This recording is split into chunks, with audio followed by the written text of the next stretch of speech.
যে খবরে এই মুহূর্তে নজর রাখবো, মেদিনীপুর মেডিকেলে প্রসূতি মৃত্যুকাণ্ডে বিতর্কিত সংস্থার ডিরেক্টরকে জিজ্ঞাসাবাদ। পশ্চিমবঙ্গ ফার্মাসিউটিক্যালের টেকনিক্যাল ডিরেক্টর মুকুল ঘোষকে ভবানী ভবনে প্রায় 4 ঘন্টা ধরে জিজ্ঞাসাবাদ করছে সিআইডি। কথা বলবো, আমাদের সঙ্গে রয়েছেন আমাদের প্রতিনিধি ময়ূখ ঠাকুর চক্রবর্তীর সঙ্গে কথা বলবো, কিন্তু আপনাদের জানিয়ে রাখি সিআইডি জিজ্ঞাসাবাদ করছে ভবানী ভবনে প্রায় 4 ঘন্টা ধরে মুকুল ঘোষকে। পশ্চিমবঙ্গ ফার্মাসিউটিক্যালের টেকনিক্যাল ডিরেক্টর মুকুল ঘোষকে জিজ্ঞাসাবাদ করছে সিআইডি। ফার্মাসিউটিক্যালের আরএল স্যালাইন নিয়ে আপনারা জানেন একাধিক অভিযোগ সামনে এসেছে। প্রসূতি মৃত্যুর ঘটনায় তোলপাড় পড়ে গিয়েছে গোটা রাজ্য জুড়ে। বিতর্কের মুখে পশ্চিমবঙ্গ ফার্মাসিউটিক্যালের আরএল স্যালাইন ব্যান করে রাজ্য, কিন্তু কেন এরকম ধরনের স্যালাইন তৈরি করলো এই সংস্থা জানিয়ে বারবার প্রশ্ন উঠেছে। পশ্চিমবঙ্গ ফার্মাসিউটিক্যালের টেকনিক্যাল ডিরেক্টর, এবার টেকনিক্যাল ডিরেক্টর মুকুল ঘোষকে জিজ্ঞাসাবাদ করছে ভবানী ভবনে সিআইডি।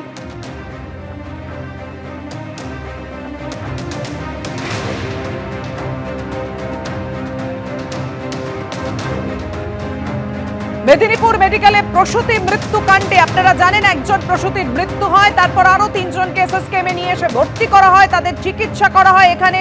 সেই বিতর্কিত সংস্থা, যে সংস্থার নাম বারবার উঠে আসে, চাপের মুখে পড়ে তারপর সেই সংস্থাকে ব্যান করে রাজ্য সরকার, সেই সংস্থারই ডিরেক্টরকে জিজ্ঞাসাবাদ করছে এই মুহূর্তে সিআইডি। জানাও আমাদের ময়ূখ। দেখো, মুকুল ঘোষ পশ্চিমবঙ্গ ফার্মাসিউটিক্যালস এর টেকনিক্যাল ডিরেক্টর।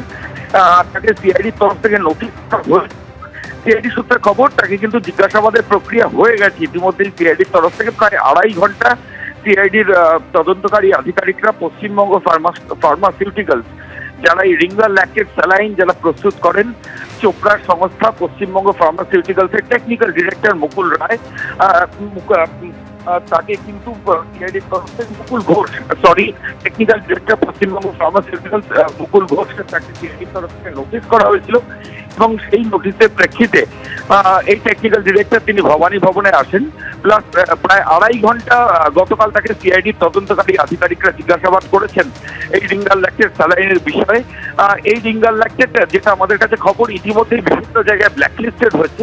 তার কালো তালিকাভুক্ত হওয়ার পরেও কি করে এটা বিভিন্ন জায়গায় সরবরাহ করা হচ্ছে সংশ্লিষ্ট বিষয় নিয়েই কিন্তু জিজ্ঞাসাবাদ করা হয়েছে। সিআইডি সূত্রে আরো যেটা জানা যাচ্ছে যে এই স্যালাইনের যে স্যাম্পল, সেটা রাজ্য সরকারের স্বাস্থ্য দপ্তর ইতিমধ্যেই সেই স্যাম্পল কালেকশন করা হয়েছে এবং সেটা কেমিক্যাল এক্সামিনেশনের জন্য পাঠানো হয়েছে।